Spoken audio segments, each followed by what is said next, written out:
So here's the thing about the Galactic Survival Academy. When every spacefaring civilization in the known universe agrees that your training program is absolutely insane, you're either doing something very right or very wrong. The jury was still out on which one applied to the crucible. The crucible was the Academy's final test, held on Kragath 7, a planet that had somehow achieved the impressive distinction of being classified as actively malicious by the Galactic Survey Corps. Not dangerous, not hazardous, malicious. As in, the planet appeared to have personal beef with the concept of life itself. The statistics were not encouraging. 97% failure rate across all species. The galaxy's best warriors, survival experts, and elite soldiers sent their candidates here to prove they had what it took.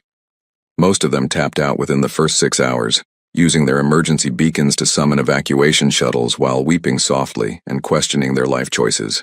Commander Vrekthar, a four-armed reptilian with scales like burnished copper and a perpetual expression that suggested he'd seen way too much, stood at the landing pad reviewing the latest batch of recruits. 37 candidates from 20 different species. He gave them a week, tops, before they were all back on their homeworlds, traumatized but alive. Then Marcus Webb walked off the transport shuttle. Vrekthar blinked all three of his eyes in sequence, which was his species' equivalent of a double-take. He checked his datapad, then checked it again, then wondered if perhaps he'd been standing in Kragath 7's twin suns too long and was hallucinating. "You are human," Vrekthar said, his translator rendering it as a statement that somehow also sounded like an accusation and a question. "Last time I checked, yeah," Marcus replied, adjusting his backpack with the casual air of someone arriving at summer camp. Not a death world that had killed candidates from species that could breathe methane and bench-press small vehicles. Marcus Webb was distressingly average-looking for someone about to attempt the impossible. Medium height, medium build, with brown hair that looked like he'd cut it himself without a mirror. He wore standard-issue survival gear, but had somehow made it look rumpled. The only remarkable thing about him was the complete absence of fear in his eyes, replaced instead by what Vrekthar could only describe as unfortunate enthusiasm. "Humans are not cleared for crucible testing," Vrekthar said, scrolling through his files with increasing concern. "Your species only achieved interstellar travel 40 cycles ago. You are classified as pre-combat developmental stage." "Weird, because I definitely registered, paid the fee, and flew here on purpose," Marcus said, pulling out his datapad and showing the confirmation code. "That's my registration. See? Marcus Webb, Earth, human, all official and stuff." Vrektar's upper left arm made an involuntary gesture that in his culture meant, "The universe is personally pranking me." The human's paperwork was legitimate. Someone in the administrative department was getting demoted. "Do you understand what the crucible entails?" Vrekthar asked, making one last attempt at sanity. "This is not a training exercise. This is a 10-day survival ordeal on a Class 12 hostile world. Candidates have died here, recently." "I read the brochure," Marcus said cheerfully.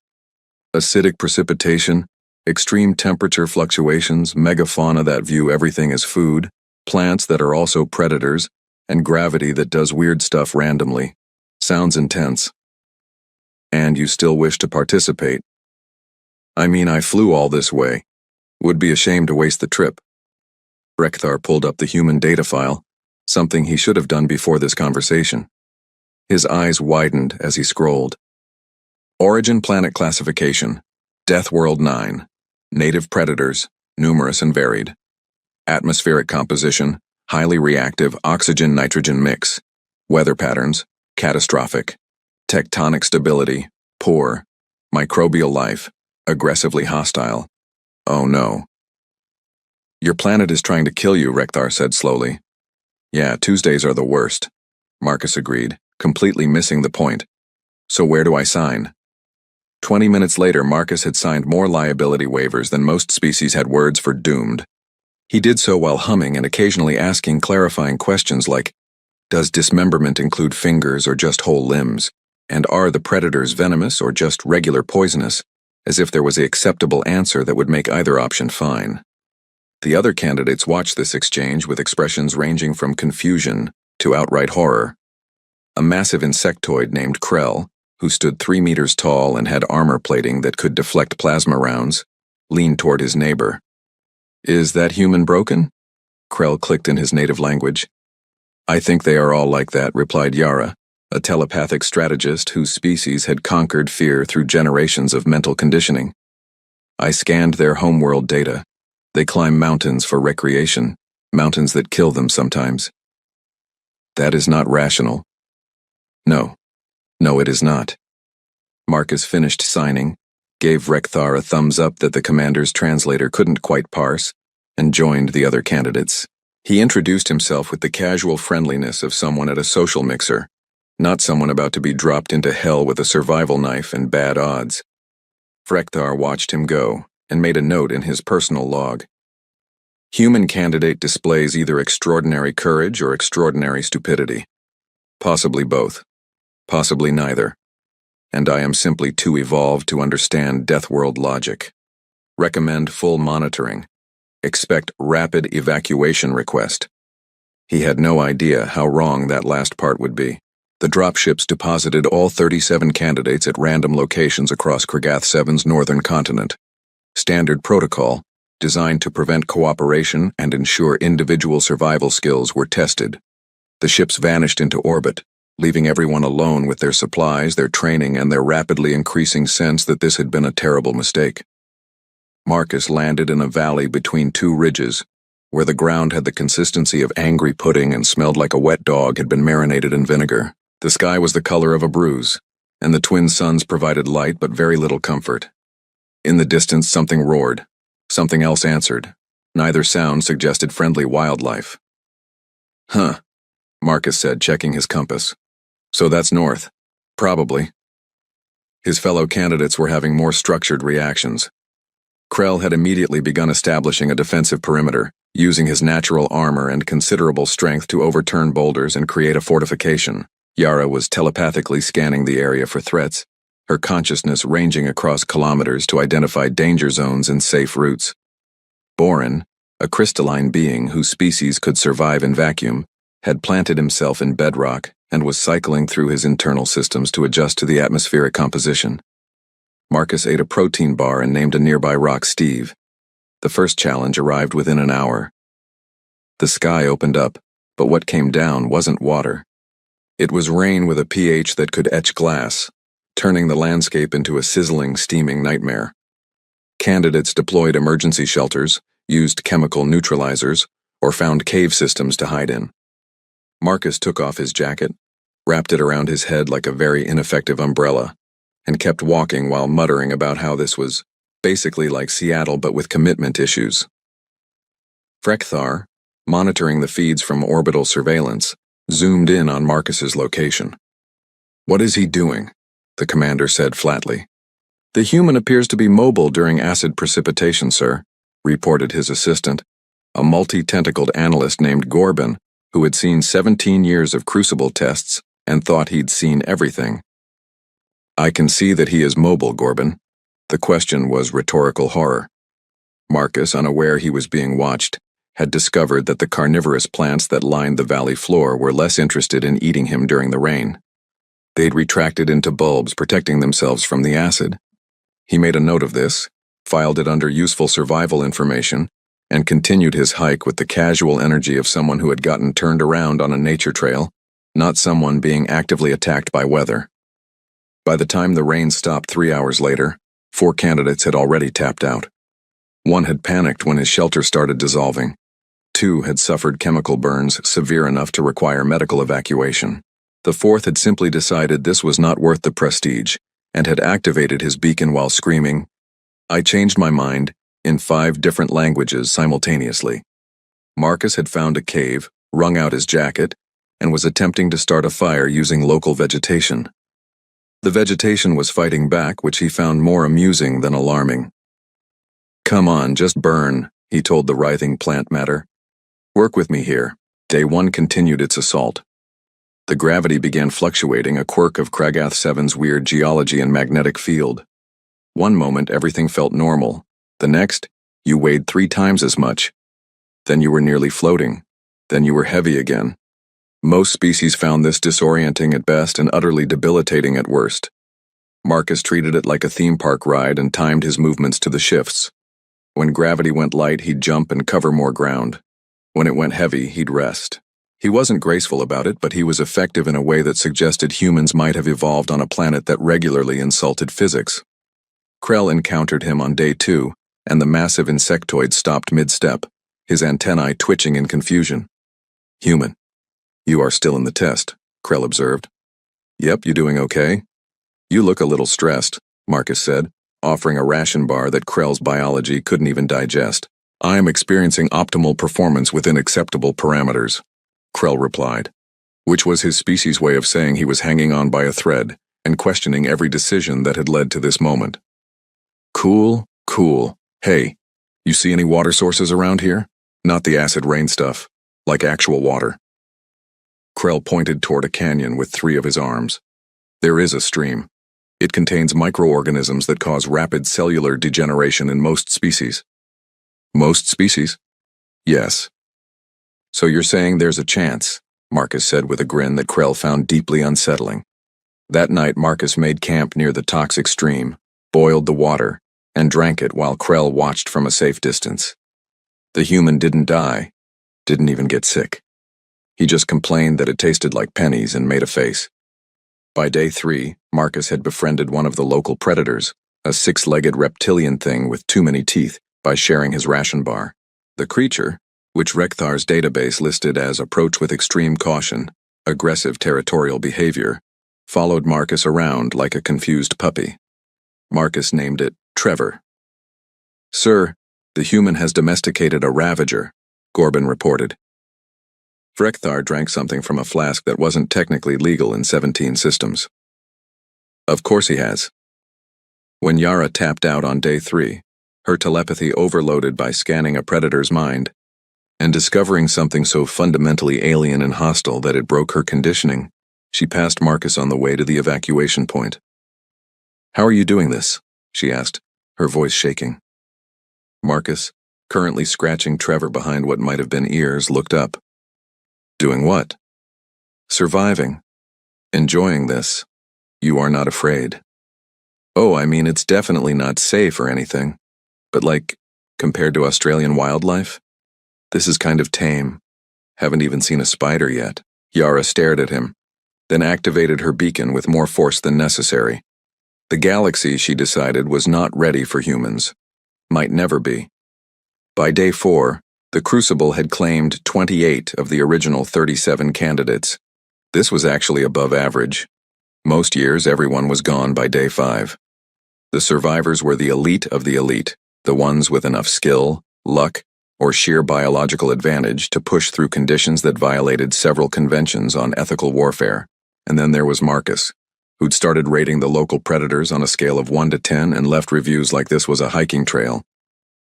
Trevor's a solid 7. Teeth situation is aggressive, but good temperament. That flying thing yesterday was maybe a 4. Too screechy, not enough follow-through on the attack. The plant that tried to eat my boot? Generous 5, points for effort. Rekthar had stopped questioning it. He'd entered a state of acceptance, the kind that monks achieved after years of meditation, but which he'd reached through watching one human treat a nightmare planet like a theme park with bad food. The temperature extremes of day 4 and 5 pushed things to a new level. Kragath 7's axial tilt and atmospheric composition meant that daytime temperatures could hit 60 degrees Celsius, while nights dropped to -40. Most species required thermal gear that weighed half their body weight. The survivors hunkered down, rationed their energy, and moved only when absolutely necessary. Marcus had figured out that if you buried yourself in the sand during the day and slept in the caves at night, you could mostly avoid the worst of it. He also discovered that the local fauna had similar strategies, which meant he kept accidentally sleeping next to things that could kill him. "Morning, Trevor," he'd say, waking up next to the ravager. Trevor would make a sound like a garbage disposal choking on silverware, which Marcus had decided meant good morning back. Krell lasted until day 5. The massive insectoid had been holding strong, using every ounce of his training and natural resilience. Then he encountered a rockworm, a serpentine predator that could burrow through stone and sense vibrations from kilometers away. The fight was brutal. Krell lost an arm which would regenerate given time, but the psychological damage was immediate. Marcus found him sitting against a boulder, 3 remaining arms wrapped around himself, his emergency beacon blinking. "Hey man, you okay?" "I am defeated," Krell said, his translator carrying the weight of shame in his species culture. "I cannot continue. That thing took your arm. Pretty sure that's a valid reason to tap out." "You do not understand. I am Krell, 7th Ascendant. My hive sent me here to prove our worth. I have failed them." Marcus sat down next to him, uninvited and probably unwelcome. "Look, I don't know how your hive thing works, but you lasted 5 days on a planet that's basically trying to kill everything on it. That's not failure, that's pretty badass actually. You do not struggle as I struggle." "Dude, I'm absolutely struggling. I've got blisters on my blisters. I'm pretty sure I sprained something. My jacket smells like death. This sucks. I'm just like too stubborn to quit, which isn't actually a virtue, it's more of a character flaw." Krell's antennae twitched, processing this. "You are not enjoying this?" "I mean, parts of it are cool. Trevor's great. But mostly it's just really uncomfortable and occasionally terrifying. I'm just used to uncomfortable and terrifying, so my baseline is different." The evacuation shuttle arrived for Krell shortly after.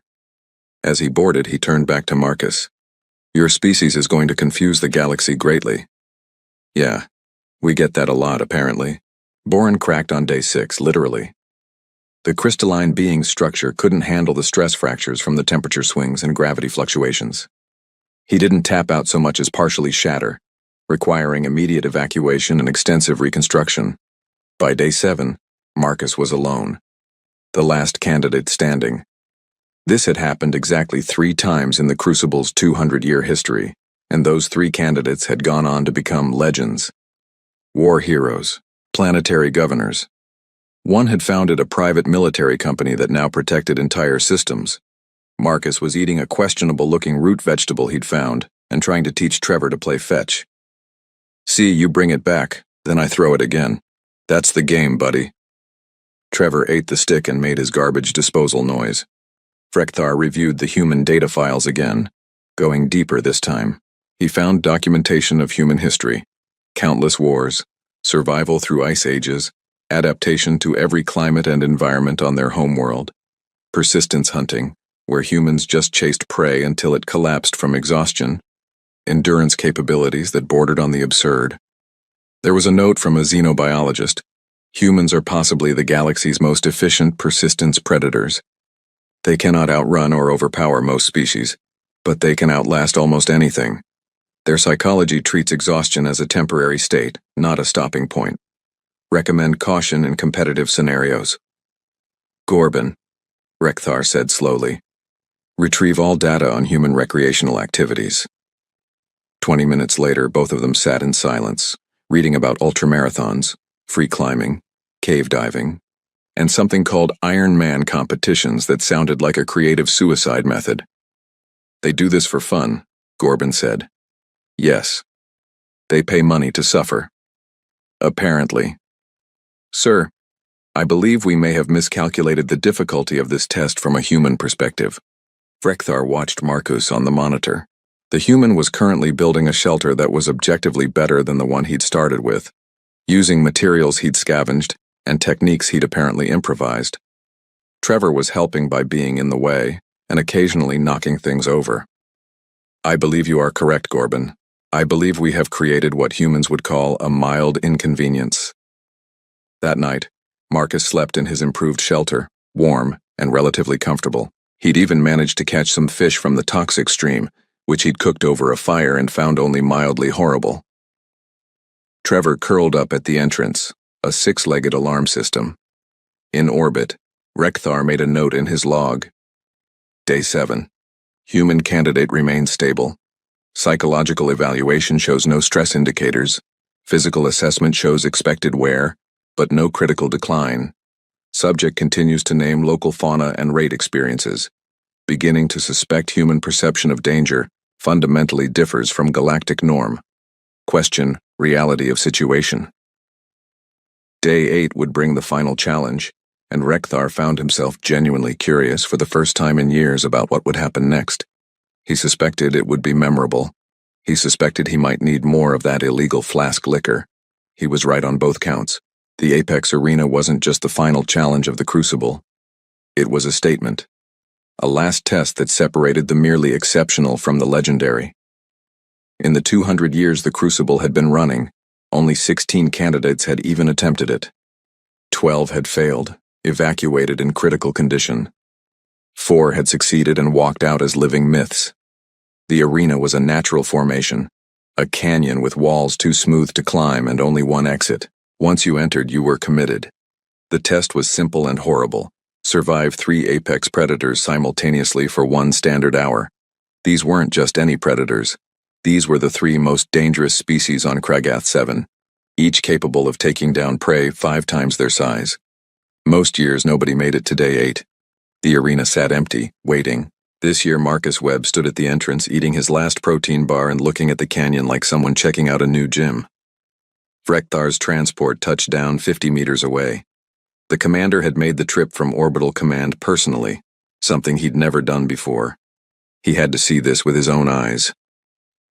Marcus Webb, Rekthar called out, approaching with 2 of his arms raised in a gesture of peaceful intent. Hey, Commander. Nice of you to visit. Trevor, be cool, Marcus added as the Ravager growled protectively. Trevor had apparently decided Marcus was part of his pack now, which was going to be a whole problem when this ended. You have exceeded all expectations, Rekthar said formally. You have survived 7 days on Kragath 7 without significant injury. You have demonstrated skills, adaptability, and resilience that honor your species. You have already passed the crucible. You need not enter the Apex Arena. Marcus tilted his head. I thought the arena was part of the test. It is the final challenge, yes, but it is not required. 3 candidates in our history have achieved what you have achieved by reaching this point. All of them chose to withdraw. It is not considered cowardice. It is considered wisdom. What's the record? Rekthar blinked. I do not understand the question. Like for completing it, what's the fastest time anyone's done it in? The commander consulted his datapad. 1 hour, 12 minutes, 37 seconds, achieved by War Chief Threndak of the Korthan Dominion. She went on to unite 3 systems under her rule. So, like, anything under an hour would be a new record? That is not the point of this conversation, Rekthar said, experiencing an emotion his species didn't have a word for, but which humans would recognize as dealing with a teenager who thinks they are invincible. Right, but hypothetically. Marcus Webb, I strongly advise against this action. Can I ask you something? This is going to sound weird, but can I try for style points, like is there a bonus for creativity or is it just about survival time? Rekthar's translator made a sound like it was trying to process something that broke several linguistic rules. Style points. Yeah, like, if I'm going to do this anyway, might as well make it interesting, right? You are genuinely planning to enter the Apex Arena and attempting to optimize for entertainment value. I mean, when you say it like that, it sounds bad. Rekthar made a decision that would haunt him for years. If you survive, I will personally ensure your creativity is noted in the official record. Sweet. Okay, I'm gonna do it. Trevor, you gotta stay here, buddy. This one's a solo run. Trevor made his garbage disposal noise, which sounded sad this time. Marcus checked his gear one last time. A survival knife, some rope, his mostly empty backpack, and a whole lot of unearned confidence. He stepped into the arena. The entrance sealed behind him with a grinding of ancient stone. 1 hour. 3 apex predators. No escape. The first predator announced itself with a scream that could shatter glass. It was a razor hawk, a flying nightmare with a 4-meter wingspan, talons that could punch through armor plating, and a beak designed for removing large chunks of prey. It dove from the canyon walls, moving at speeds that made it nearly invisible. Marcus rolled left, and the razor hawk's talons gouged lines in the stone where he'd been standing. It wheeled around for another pass. Okay, so we're starting with aerial combat. Classic, Marcus muttered, pulling out his rope. What happened next would be analyzed by military strategists for years. Marcus didn't try to fight the razor hawk directly. Instead, he used the canyon's geometry, letting the creature's attack pattern reveal its blind spots. When it dove again, he waited until the last possible second, then threw himself flat while whipping the rope up and over. The rope, weighted with a chunk of rock, caught in the Razorhawk's wing. The predator screeched and crashed into the canyon wall. Not dead, not even seriously injured, but confused and angry.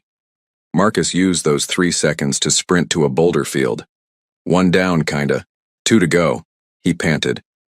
The second predator was a tunneler, a segmented worm thing the size of a bus that could sense vibrations and erupt from underground with a mouth that was mostly teeth. It announced its presence by making the ground beneath Marcus unstable. "Oh, come on, that's not even fair," Marcus complained, jumping from rock to avoid the patches of ground that were about to become a tunneler's front door. The tunneler erupted anyway, jaws snapping closed on empty air where Marcus had been a heartbeat earlier. It was fast, but it was also predictable.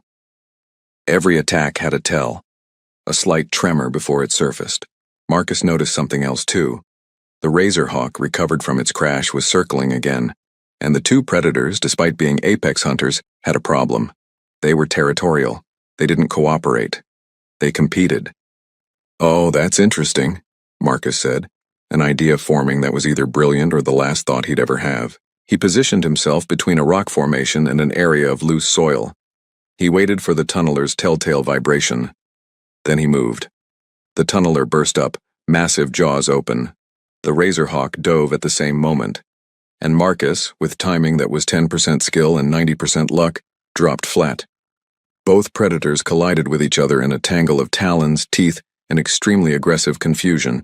They immediately began fighting, forgetting entirely about the weird little creature that had somehow tricked them into attacking each other. "Style points," Marcus wheezed, scrambling away while the 2 predators attempted to murder each other. The third predator had been watching all of this with what might have been the reptilian equivalent of disbelief. It was a siege bear, which wasn't actually a bear but was called that, because the galactic translator couldn't find a better term for armored quadruped with claws that can tear through titanium and an attitude problem that spans geological epochs.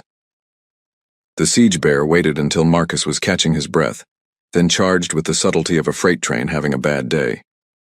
Marcus looked up, saw 800 kilograms of angry muscle and armor plating bearing down on him, and made a decision that later analysis would classify as questionable at best. He charged back while screaming at the top of his lungs. The siege bear, accustomed to prey that ran away, hesitated for a fraction of a second. Marcus used that fraction to slide under its charge, drag his knife along its underside where the armor was weakest, and roll clear. The siege bear roared and spun with surprising agility, but now it was bleeding, confused and dealing with a creature that didn't behave like food should behave. Behind them, the Razorhawk and Tunneler were still fighting, their battle tearing up the arena floor. Marcus spent the next 43 minutes in what could only be described as aggressive evasion, using every trick he'd learned in 7 days on Kregath 7. He didn't try to kill the predators. He just kept them confused, angry at each other, and mostly focused on threats that weren't him. When the hour timer sounded, Marcus was sitting on a rock, covered in dust and blood, mostly not his, watching 3 apex predators eye each other warily in a standoff. The exit opened. Marcus stood, gave the predators a casual salute, and walked out. Frekthar was waiting along with Trevor, who tackled Marcus with enthusiastic garbage disposal noises. 57 minutes, 12 seconds, Frekthar said quietly. New record. Cool, Marcus said, sitting down heavily. That was actually pretty intense. Great workout. Workout. Workout. Yeah. So that's the whole test, right? 10 days. Survived all the challenges, did the arena thing. Am I officially done? Frekthar stared at this human who'd just set a record that would stand for generations and was treating it like completing a difficult jog. Yes, Marcus Webb, you are done. Awesome. Marcus paused. Actually, can I ask you something? And Frekthar, who'd been through wars and crises and 2 centuries of the galaxy's toughest candidates, felt a chill run down his spine at those words. What is your question? Has anyone ever done the test twice? Like immediately after finishing it? The universe, Frekthar decided, was absolutely pranking him. The celebration was supposed to be dignified. The Galactic Survival Academy had a whole ceremony prepared for crucible completers, complete with formal speeches, ancient rituals, and the presentation of the Sigil of Perseverance, a medal that was recognized across 1,000 systems as proof you'd achieved something genuinely remarkable. Marcus received his with appropriate solemnity, wearing cleaned clothes that still somehow looked rumpled. Trevor had been sedated and was currently in a wildlife relocation program that was very confused about why a human had paperwork claiming a Krigath 7 Ravager as a emotional support animal. The assembled commanders and officials from across the galaxy stood in attendance, representing their respective species and trying very hard not to stare at the human like he was a biological impossibility. Commander Vrekthar gave the traditional speech, which he'd given 4 times before over his long career. To survive the crucible is to join an elite brotherhood that transcends species and conflict. It is to prove that willpower, skill, and determination can overcome any challenge. Marcus Webb of Earth, you have earned your place among legends. Marcus accepted the medal with a smile and a thumbs up that several species found culturally confusing. The ceremony concluded. People mingled. Someone had brought refreshments that were safe for approximately 60% of the species present. Marcus found himself surrounded by commanders and officials who had questions ranging from how to why to please explain your planet. That's when Marcus made his mistake. Or maybe it was on purpose. With humans, Rekthar was learning, it was hard to tell. You know, Marcus said, accepting a beverage that was technically alcoholic for humans but acted more like a mild juice. I gotta say, that was fun. A Korthan admiral, a species that had evolved from persistence ambush predators and considered themselves the galaxy's premier warriors, fixed Marcus with a look. You found the crucible enjoyable? Yeah, I mean, definitely challenging, don't get me wrong, but I kind of feel like I didn't even get to use my good ideas. Silence spread through the gathering like ice forming on water. Your good ideas, repeated a crystalline ambassador whose species communicated through resonance frequencies. Yeah, I had this whole plan for dealing with the acid rain using the carnivorous plant bulbs as shields, but the rain stopped too fast. And I wanted to try befriending a siege bear, but there wasn't really time in the arena. Just felt like I missed some opportunities, you know? Rekthar made a note to increase his illegal flask liquor supply. Marcus Webb, Rekthar said carefully, you exceeded all expectations. You set records. You achieved something only 3 others in 200 years have achieved. What more could you possibly want? Well, Marcus said, and Rekthar knew before the words came that they would haunt him. Has anyone ever run the crucible twice? Twice. Yeah, go through, finish, and then immediately do it again. Has that ever happened? No, Rekthar said flatly. Because survivors require extensive psychological therapy, medical treatment, and years of recovery. Many never fully overcome the trauma. Huh. So I'd be the first? Marcus, no. That sounds like Marcus, yes. A Dreknor Commodore, a species that had conquered their Deathworld through military precision and generational sacrifice, stepped forward. You cannot be serious. This is a joke from your species' humor traditions, yes? I mean, I'm being serious. I had a blast, well, not a blast, that makes it sound easy. It was hard, but good hard, you know? Like a really tough workout that makes you feel accomplished after. The Commodore's translator stuttered, trying to process, good hard. Let me clarify, said a Velkari ambassador whose species were renowned for their logic and diplomacy.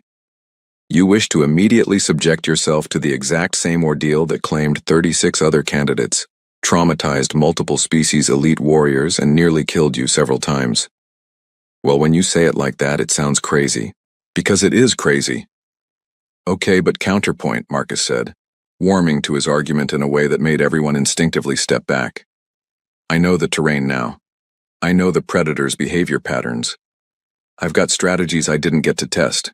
And honestly, I feel like I could do better. Not competitively, just personally. Room for improvement and all that. Vrekthar pulled the ambassador aside. We need to deny this request immediately. If we allow it and he dies, it will be a diplomatic incident with the humans. And if we deny it? The ambassador asked. They both looked at Marcus, who was explaining to a horrified Corthan admiral how humans had a thing called obstacle course racing, that they did voluntarily. If we deny it, he will likely return next year anyway, Frekthar admitted, and by then more humans will know about the crucible. We could have dozens of them. The ambassador's crystalline structure flickered with distress. That is unacceptable. The galaxy is not prepared for multiple humans treating Deathworld survival as recreation. An idea formed in Rekthar's mind. It was not a good idea. But standing in a room full of the galaxy's leadership, watching them slowly realize that humanity might be their collective problem, he found himself without better options. What if we designed a custom course, Rekthar said slowly, more difficult than the standard crucible, specifically calibrated to challenge a human's particular adaptation strategies? You want to make it harder, the ambassador said. I want to make it so hard that he fails, realizes he is not invincible, and we never have to deal with this again. That seems vindictive. Yes, Rekthar agreed. Your point? Official channels moved quickly when motivated by collective horror. Within 2 hours, Marcus had official approval for a second attempt, pending custom course modifications for enhanced difficulty assessment. Marcus signed more waivers.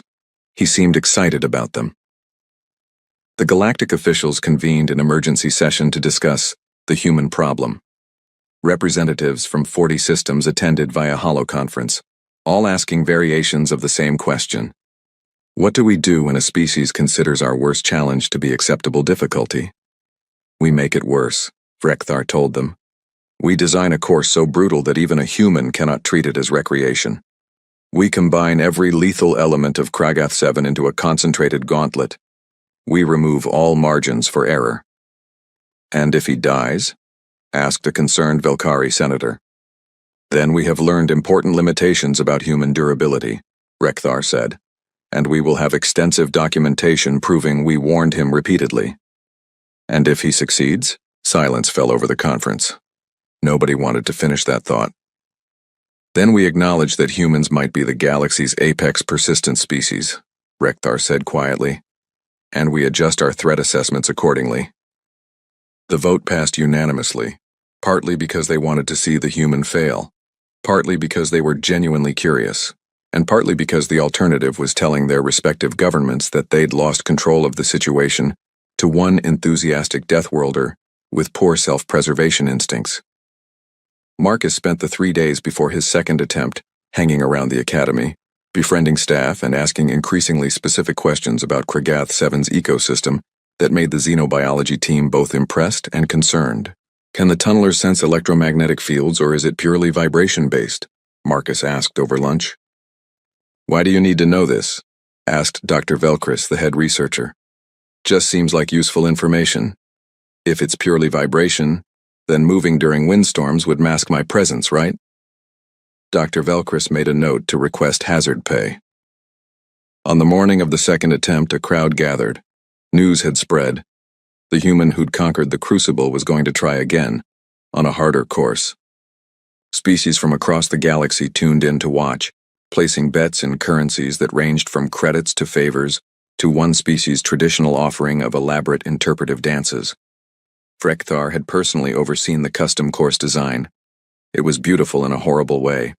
All of Kragath 7's worst elements compressed into a 5-day gauntlet with no rest periods, no safe zones, and environmental hazards that triggered on randomized timers.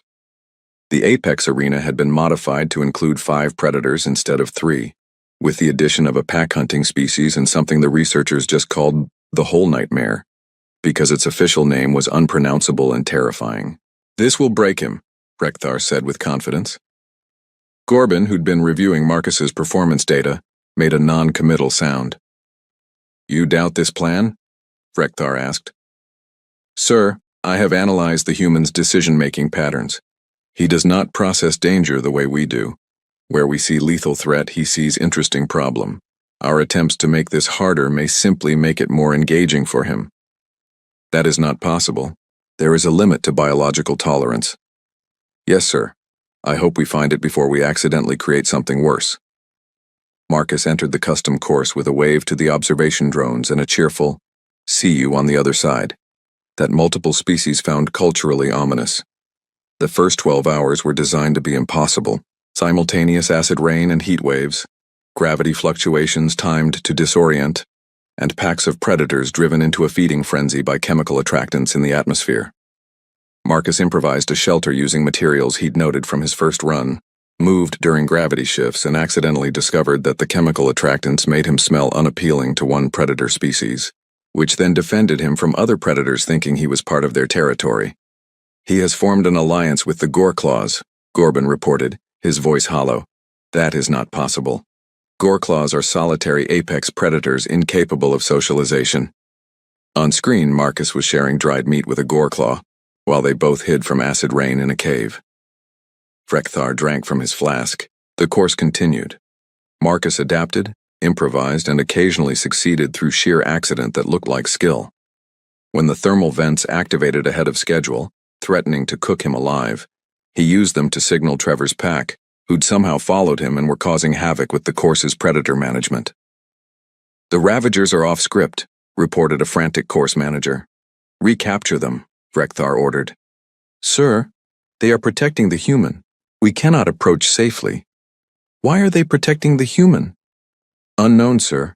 Possibly pack bonding behavior. Possibly they think he is a very strange Ravager. Possibly we no longer understand our own planet." By day 3, the galactic audience was divided into 3 camps: those horrified by Marcus's continued survival, those taking notes for their own militaries, and those who'd started a betting pool on what he'd befriend next. Marcus completed the custom course in 4 days, 18 hours. He walked out covered in mud, accompanied by Trevor and 2 other Ravagers waving to the cameras. "That was great," Marcus said enthusiastically. "Way better than the first run. Really felt the difficulty increase. Can I get a copy of my performance metrics? I want to see where I can improve." Frekthar met him at the exit. The commander looked like he'd aged 10 years in 5 days. "No," Frekthar said. "No what?" "No, you cannot run it a 3rd time. No, we will not design a harder course. No, we will not accommodate any further requests. You have made your point. Humanity is terrifying."